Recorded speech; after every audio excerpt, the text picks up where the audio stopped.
La Sobremesa. Hola, yo soy Laura Sánchez, amante de todo tipo de comida. Yo soy Mariela Santoni, amante del mezcal y el café. Lo mejor del mundo de la comida, la nutrición, acompañados por expertos que nos muestran el lado divertido de comer sabroso. En este espacio encontrarás los temas más picantes y sabrosos para pasar la sobremesa entre amigos. La Sobremesa, el lugar donde comemos y compartimos platicando.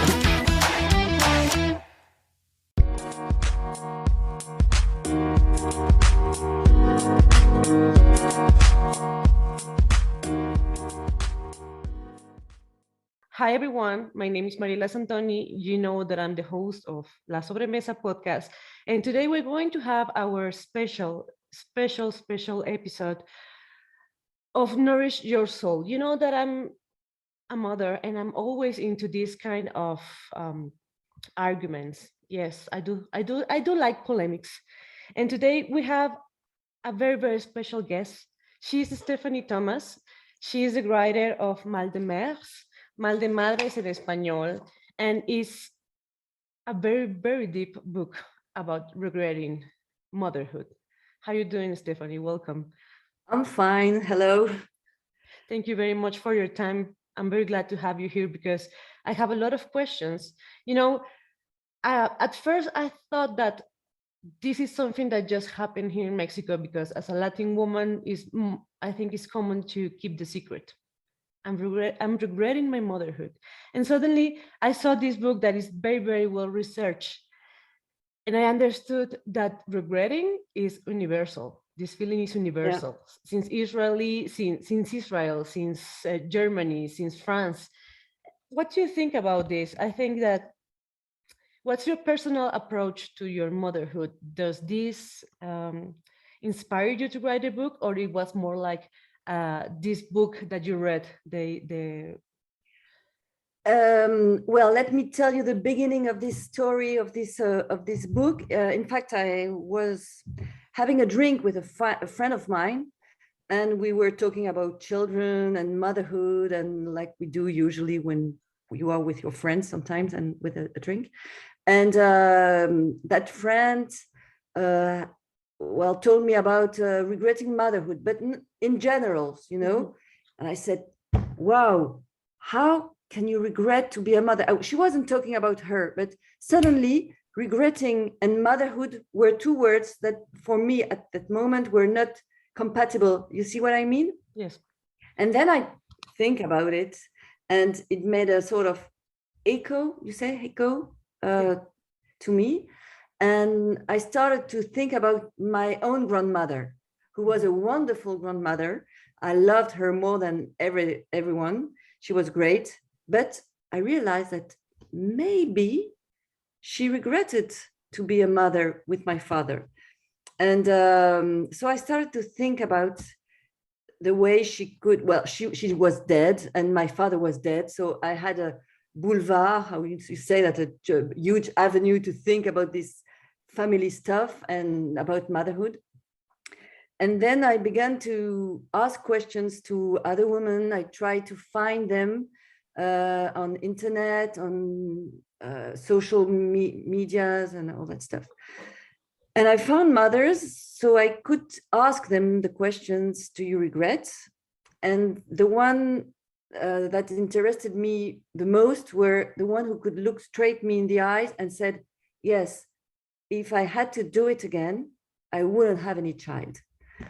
And I said, okay, let's talk now, because I think that we can share something. You can tell me what you think, what you think about that. And I have a child, she's 18. I don't regret her. And this was the point, quite interesting. It's because I was very far of this, all these questionings, that I was very curious to ask them all these questions to those mothers. So that was the beginning. And I had my grandmother, so I could play with all this. Yes, grandmother bond. I really like the way you picture her in the book. It's very touching for me also, because I understand the context of the war, the context of the church asking children's to the mothers, and it's a really good research there, because I understood more about the way the society thinks about the motherhoods, and also how you research the paragraph that you said. That's why Mother's Day exists. So it's all this marketing behind it, and all this politics behind these Mother's Day. Yes, at that time during the Second World War, you had to make children for the patry. You say patry in English? I don't know. For the country. Mm-hmm. And if you were not doing children, you were not a woman. So it's something you had to do. Otherwise, you were like rubbish, you know. Mm-hmm. So it was a huge burden on the shoulders of women. A bit less now, but still, it's another way of putting them the burden on their shoulders. Yes, it's a very big load. Yeah, it's like an obligation, injunction. You say, well, an obligation. Yes. According to you, according to these 10 testimonies, where do you think that regrets come from?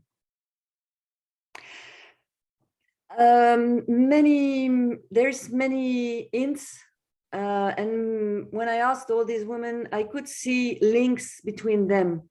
In fact, all these 10 women could be only one woman. You see what I mean? Yes. Because they more or less all share the same way of regretting, or they are anxious women usually. They put a huge effort, investigation on their children. They really want to be a good mother, but what is a good mother? I don't know. I think we try to be the best, but we do our best. But for them, it's very important to be excellent all the time. So it's hard to be excellent all the time. It's impossible, I think. And also, some of them had some trouble with families, or I don't like the word toxic, but it's sometimes some women had difficulties with their own families. Mm-hmm. Well, that was the answer of what you were expecting. There's no expectation. We are just sharing here around the table, and it's getting deeper. That's why I like to have you here, because we're getting deeper in this subject. And I do really like a lot that you have a very joyful motherhood. Yes. I really wanted to ask about your own motherhood, because I want to share a little bit more about mine. I realized with your book that it was also like an obligation for me. The context about my own motherhood became rushed. I picture myself before my own pregnancy like a very autonomous, independent woman, but suddenly all my cultural pressure became real when I was like, oh no, I need to get married before this bump shows, and I rush everything. And suddenly I see that I do not regret to have my child, as you also write in your book. They did not regret about the child or the children they had. It's the motherhood itself. Yeah. So you know, you can love your husband and hate to be married with him. So it's the same. You don't have to love to be the role people or society is expecting from you, because it's hard every day. I guess I think. So we can talk about that maybe is the context itself. Anxious woman trying to win in a very complex game about what is expecting about us. The thing is that all these mothers who are regretting they feel guilty to feel that, but regretting is a feeling. It's like, it's a feeling. It's not a disease. It's not, it's just a way of feeling things. And so it's like, we say that in French, double peine. It's like a double,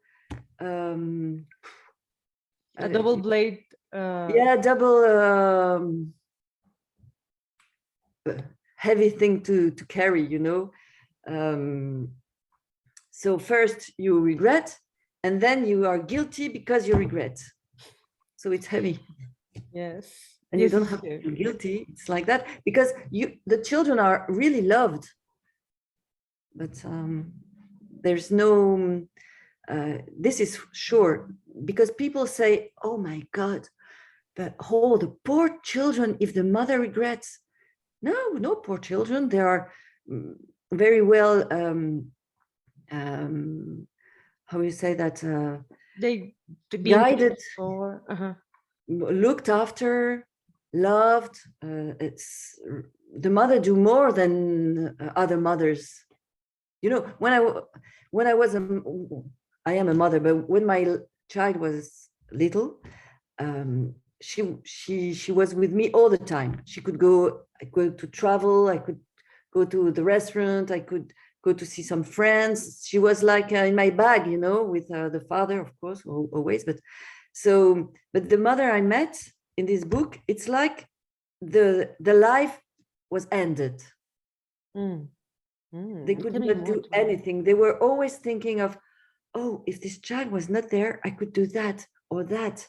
But in the real life, were they really doing that? What do they regret most? The life before, or the child? I don't know. The life before. Yeah. The life before. And you picture it, well, you write about that, and I want to speak about the chapter 1. The chapter about Elise. Elsie. Friend Elise is the best way the Dutch to one. it. The Dutch one, yeah.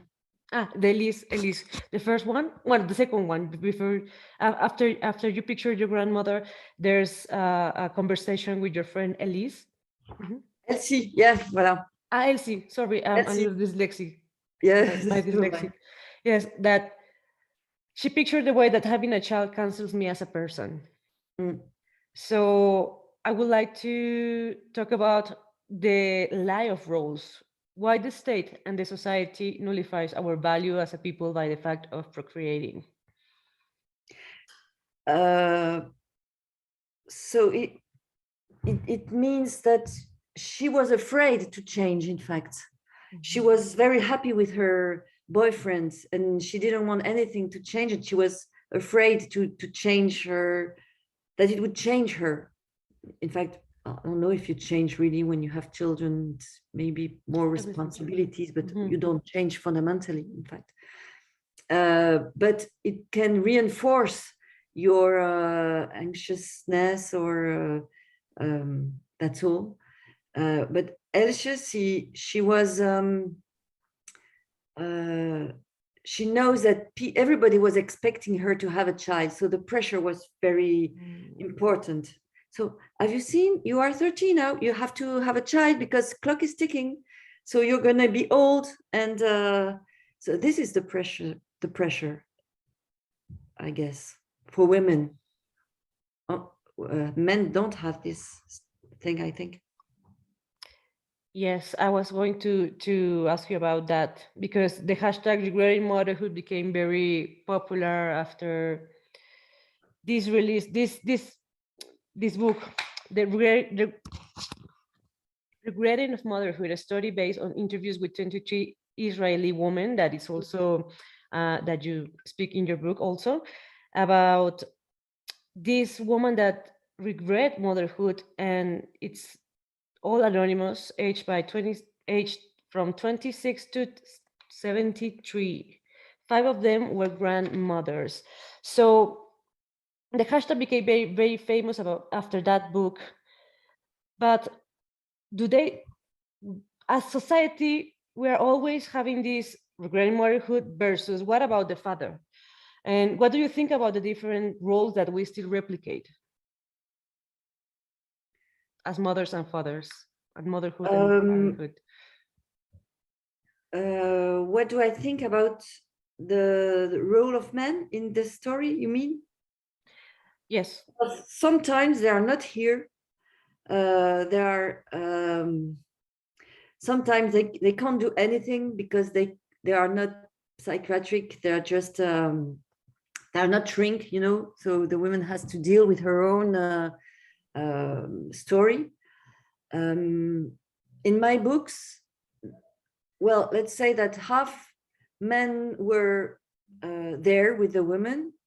Some can't hear what the women say about regretting motherhood, and other just disappear in the wind. So it's like it's more shocking a woman that run away from house without the child than a man that goes away. You know, we are not expected to abandon a family. Women are not expected to do that, and when they do, they are monsters. You know, that's in real life, but society thinks that mother can look after a child more than a man. Well, not sure of that all the time.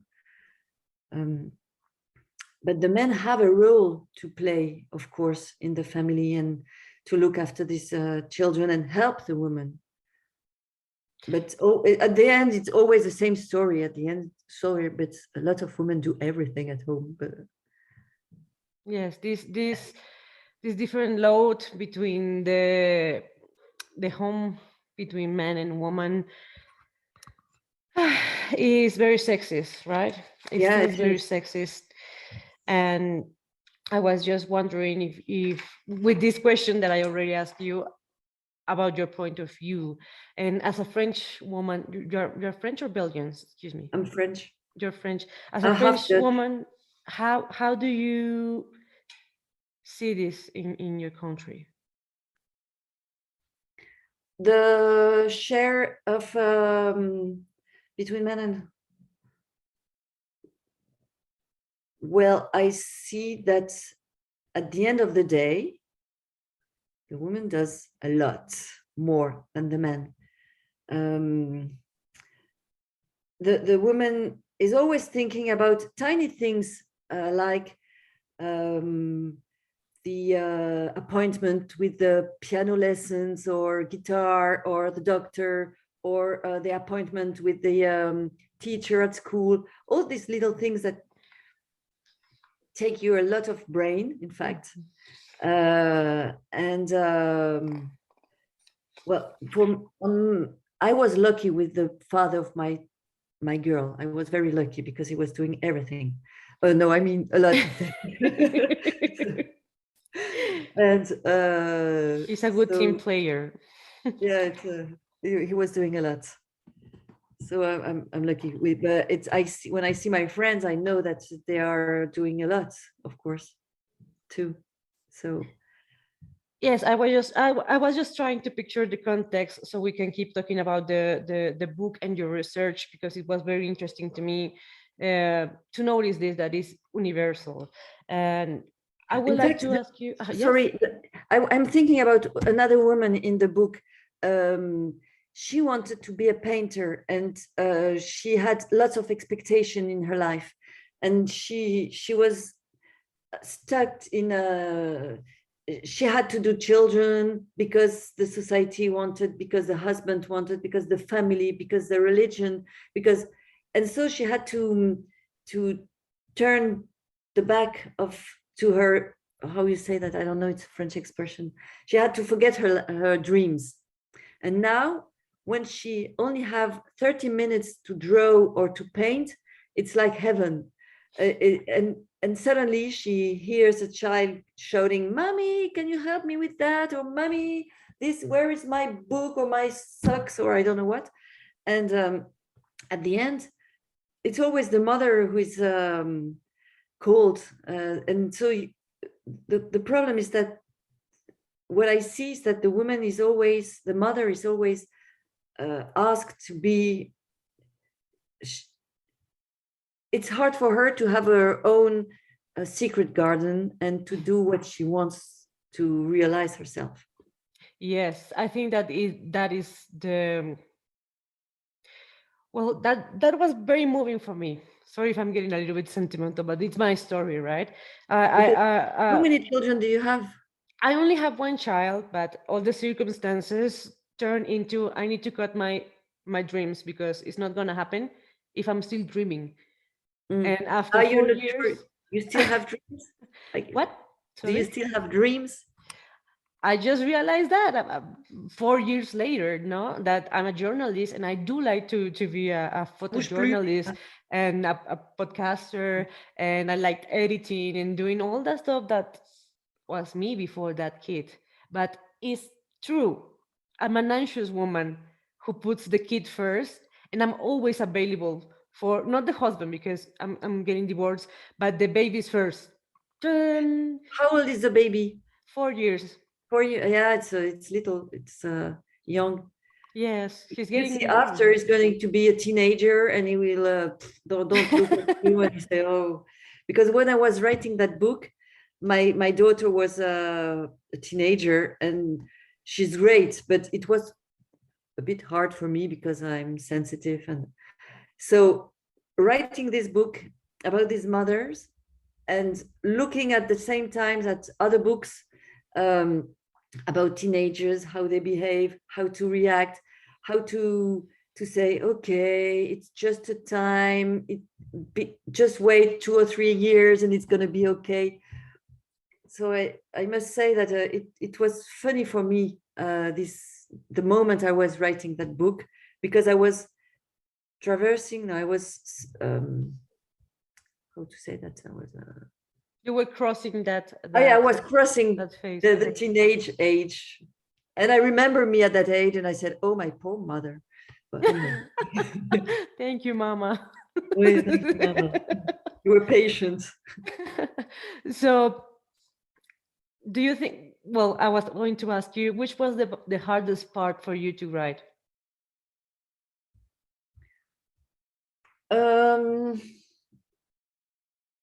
The hardest one would, I wanted to be sure that what I was saying about what my family was right. Mm. So I asked my mom, even if she was not the daughter of my grandmother, but just wanted to be sure that my memories were right. I don't care to know if my grandmother regretted, but I wanted to be sure regarding to history, but the whole history, 19th century to today, if I was not saying stupidities, you know. So yes. I wanted to be sure, because with the mothers I interviewed, I spent a lot of time with them on telephone or meet them, and so that was okay. But I realized something with, you know, breastfeeding. Mm-hmm. Julia in the book Mm-hmm. is always talking about breastfeeding and how hard it was for her. And I don't know how it is in Mexico, but I know that in France, a lot of women are giving the breast. You see, Mm-hmm. you said that? Yes. There is a huge pressure on women to give their milk. And is it the same in Mexico? We have a different approach. Until 80s and 90s, the formula was the best because there was a very, very deep campaign about formula, and main doctors always recommended that. So it was a very, very few population that drank really breast milk. I was a formula baby also. And until 2010, since 2010, we are having more approach to the breast milk, to fed babies with breast. And it's a huge effort. Yes, I did breastfeed. But it's new for Mexican women. It's new for Mexican women. We had a little approach to that because all the stigma of showing the breast in public. So it's getting easier because all this La Liga de la Leche, I don't know what's La Leche League. La Leche League, justo. And they are helping a lot here with Mexican families. But it's new. Well, it's not new, but it's getting common. Okay, because in France it's very common since a long time, and when you don't give breastfeeding, you are looked like you're not a good mother. You don't give the best for your child. Aha, naughty girl. What And a so pressure. some women, it's very hard for them. It pains. It's it's hard, and in fact they don't like. So, but the doctors, the nurse, the society push, the family, everybody's pushing you to do it because you have to be strong to give the best to your child. But you can give the biberon. How you say biberon en espagnol? I don't La know. biberon. La biberon. C'est bien aussi. Hein? It's good too. It's Yes. the child will be alive and healthy. And so what I mean is that a lot of mother in my book, and they all regret, gave great breastfeeding, and I said 8 on 10 they didn't like it. That's But very hard. That's very hard to say because, well, you public, as you hear, we are talking about the guilt and pressure that women have, not only to have child, not only to have children, not only to accept that motherhood, to think that motherhood is the only way. And we also speak about the pressure to breastfeed the baby. And as a Mexican woman, here in Mexico, it's almost not common to hear all this secret, all the taboo, and because we have a very Catholic, the church also in France, but here in Mexico we have all the stigma, the Mexican stigma, the church stigma, the religious stigma. And for me, it was very hard to hear other contemporary friends that had children, and just one told me, I hate it. It was bullshit for me. So I dropped it with no shame, with no guilt. And I felt very glad to hear what she said to me, because it revealed myself and said, like, yeah, I'm done with breastfeeding. Thank you, baby. You almost 1 year old, 1.5 year old. Yeah, it's done. Because I wanted to be that perfect mother. And I understood that I breastfed all that lies also. In fact, what made me realize is that the women, the body of the woman body doesn't belong to her when she's pregnant, when she gives breast, when she belongs to the society. In fact, it's not her body anymore. It's like she is like a property. You know how you say that she belongs to society for 9 months, and then for 1 year when she gives she doesn't belong to her anymore. So that's hard. That's very hard, and I'm very glad that Elsie told that. When you are pregnant, in sometimes people you don't know come to you on your bump and say, "Oh, can I touch?" No. But why? Do you want to touch my teeth or my? No, you don't. Why do you want to touch my belly? Do you want milk? Yes, it's like it's the woman is doesn't belong to her anymore. She's a thing. I have a lot of good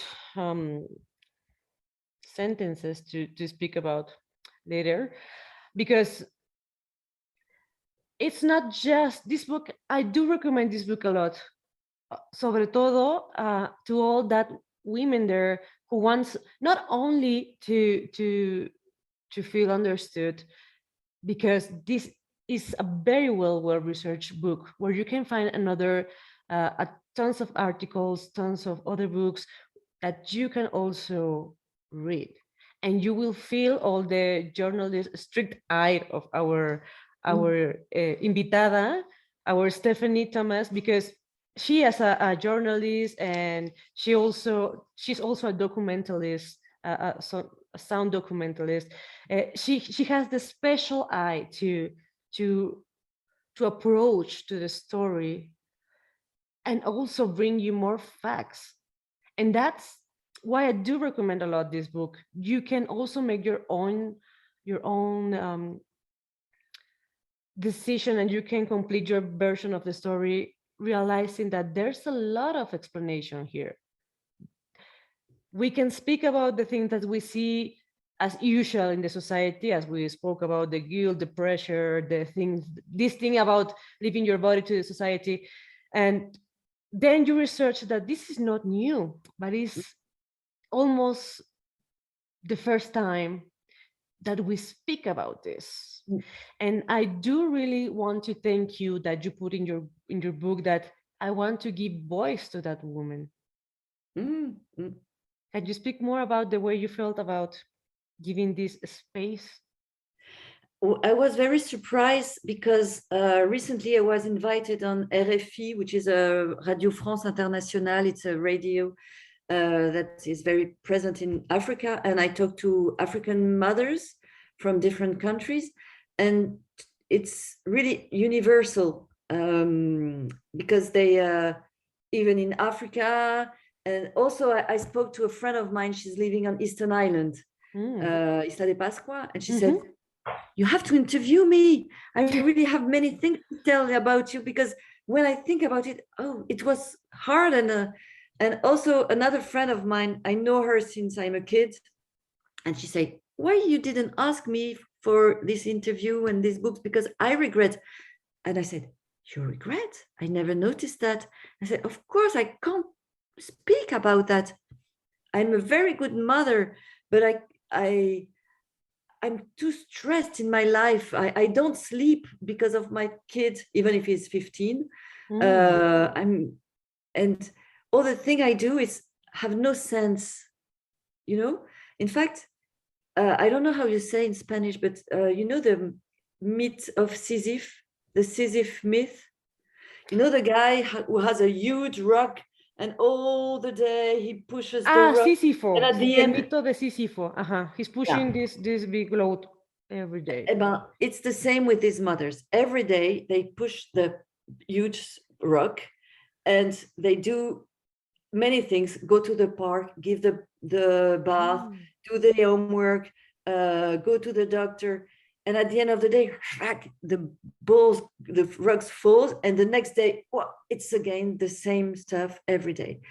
And all these things they have to do as a mother have no sense.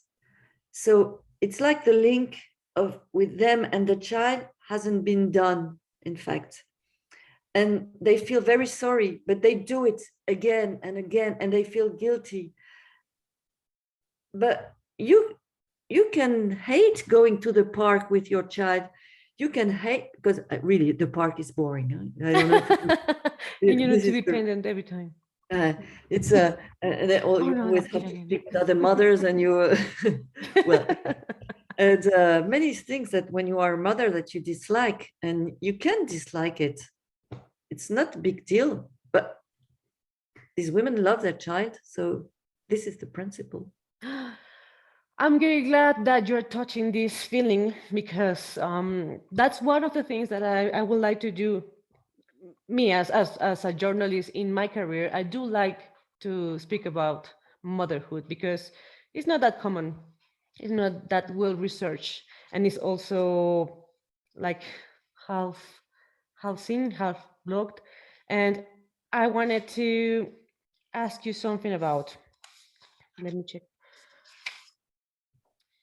So we're almost done with the show today, but I would like to ask you something very important about regretting motherhood, that the hard load of being mother and the society trying to prove we are wrong. Now, what can we do to decrease this feeling? Is there a way out of this miserable feeling? The thing is, the when the mother realizes, sometimes it's just when the child is born, 10 minutes after. Sometimes it can be a weird feeling that they don't really understand, and they can realize 10 years later. And the thing is that when they realize, the most important for them is that they realize that it's irreversible. You understand? Irreversible. Okay. So this is that's frightening, in fact, to realize that you can't go back, that now you have a child and it's irreversible. The best thing to do is just to talk about that feeling, and to hope that this feeling can come in all the words that's like a rainbow. You know, our motherhood is like a rainbow. It's many colors, many feelings, sadness, happiness, regretting, everything. It belongs to the motherhood. So I think, and you have to speak with your the father of the child, if you have one, or talk to your mothers, ask them if you feel something like regretting. You know, at the end of the book, there is a mother who said that to her child, she was 17, that she regretted. And it's Victoria. And at first the child said, "Oh, how can you say that, Mom?" But a week after, she said, "But I don't understand. You always have been a marvelous mother with me. I'm sorry that you regret, but don't feel guilty. You were a wonderful mother." And so now they are, the mother and the child and the young girl who is 23 now, they can talk. And it's important that generation to generation, we talk about it. You know, before you always thought that you had to stay with your husband all your life because there is one big love and nobody talks to you about the end of love, you know, but it happens. So so the mother have to talk to the child about that. Motherhood is not Hollywood. So sometimes it's hard, and when you regret, it's sad, but it happens, and life goes on. Life goes on. I think that you are giving a key to all the mothers that that will read this book. I do really recommend to get it. You can buy it at Editorial Planeta here in Mexico, and you can have the French version online.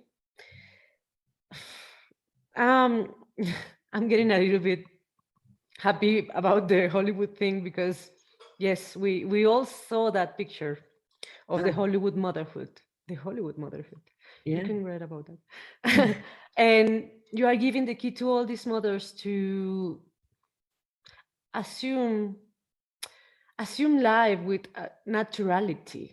Oui. And it's not very common to hear like, just be you. You are not your role as a mother. You are a person, and you will feel all these rainbow feelings.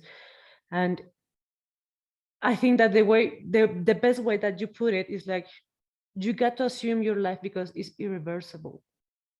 So someone that comes to you and sees this in this book will understand that, yes, there's no easy way to get out of this. There is no way to erase this uncomfortable feeling because that's life. And yes, we have to suck it up, but we can also make a change by speaking about it and having this approachment to other mothers and start talking about our feelings is not bad. It's not like the dirty laundry is only washed in your house. I think we can do a change by speaking. And I would like to ask you if you want to share a message with all the mothers that will approach to this book with this feeling of regret. I would say,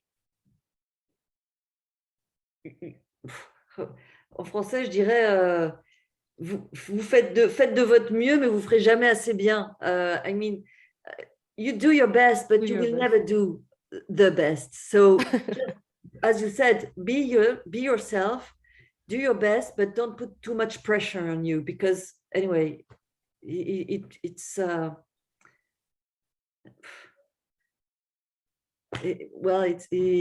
not easy every day, but it can be very funny when you lâcher les vannes, when you stop putting pressure on you. Thank you very much, Stéphanie. I'm very happy to have you here. I'm very happy that we had this conversation because I felt it very honest and very helpful for all the radio escuchas that they are out there. This is also a very special issue because we are going to publish for the Mother's Day here in Mexico. It's tomorrow. And when is it? It's tomorrow. tomorrow. Yes, Okay, I'm good. going to produce it today, and it's going to be a very, very special gift for all the mothers that are hearing us, because they need to hear about. Yeah, well, they're not alone, and there are many, many women that feel that, and surtout, especially when they talk about that sometimes some women or men or grandmothers or I don't know, anyone would say, oh my God, you can think about before having children, you can use pill, or you can, but the thing is, when you regret, these women wanted children, they decided to have children at the end, and they couldn't know before that's what would happen to them in themselves. So don't feel guilty. Yes, Well, mothers. but people Here- are not here. very nice sometimes with them. Huh?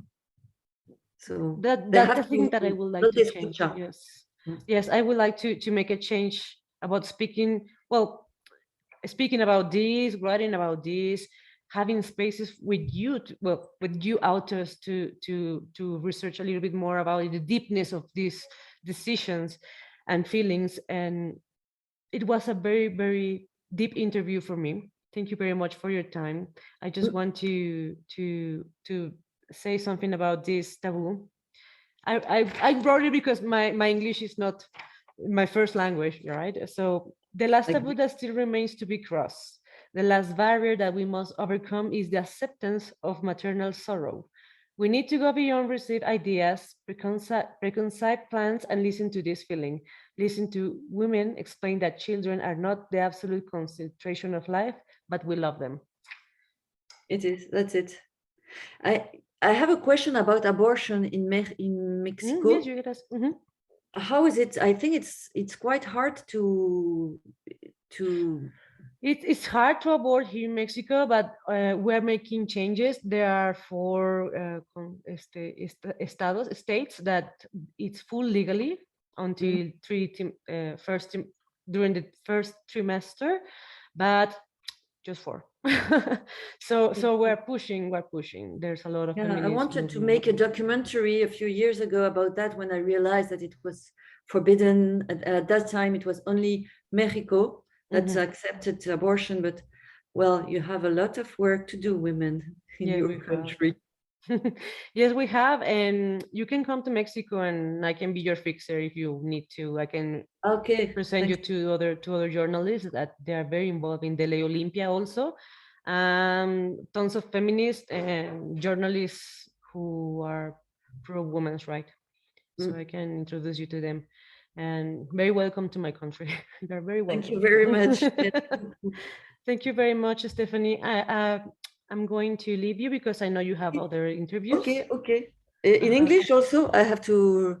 Well, thank you very much. Thank you, and hope to hear it. Can you send it to me? What you did? Yes. Would you like to share your? Well, if you have your social media, if we can search you also and tag you. Do you use Instagram? Or we Yeah, I can do, use but I your- always send me on Facebook. Okay. Thank you very much. I will. Maybe I can.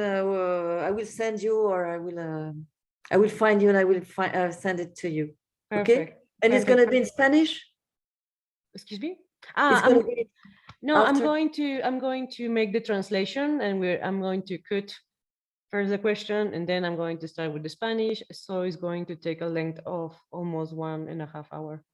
Okay, d'accord. Mhm. Okay. Eh ben, thank you very much for your sympathy. Hi, Stephanie, thank you very much for having us. For Yeah. having us in your home and having us in your special deep outer profound writing, and thank you for letting me asking you all those questions. Thank you very much. And if you come to France or Belgium, let me know. Thank you very much. I will be gladly. Bye bye. Bye bye, Stephanie. Mariana, muchas gracias por la entrevista. Yo me despido. Soy Mariela Santoni para la Sobremesa Podcast. Fue una entrevista muy profunda con la autora Stéphanie Thomas de Mal de Madres, un regalo súper especial para todas las mamás que están lamentando pues el simple hecho de ser mamás. pero no a sus hijos. Entonces lo pueden conseguir en Editorial Planeta y por favor, si quieren contactarnos para también ganarse un mezcal de mi vanidad, pues escríbanos un DM. Yo me despido de Stéphanie Thomas, muchas gracias. Adiós. Y de Mariana Avilés, que está también compartiendo aquí espacio con nosotras, quien nos ayudó a contactar a la autora. Mariana, muchas gracias a ti y a Editorial Planeta por ayudarnos a concretar esta entrevista. Me siento muy honrada de poder ayudarlos. Al contrario, también a ustedes, muchas gracias. Muchas gracias. No se olviden cada semana un nuevo episodio de La Sobremesa en La Sobremesa Podcast por Spotify. Hasta la vista. Hasta la vista. Bye. Bye. La sobremesa sabe mejor con mezcal mi vanidad. Acompaña la hora mágica de compartir con el mejor mezcal para gustos exigentes de Oaxaca, Mezcal mi vanidad. Adquiérelo por DM en nuestro Instagram La Sobremesa Podcast. La sobremesa sabe mejor con mezcal mi vanidad.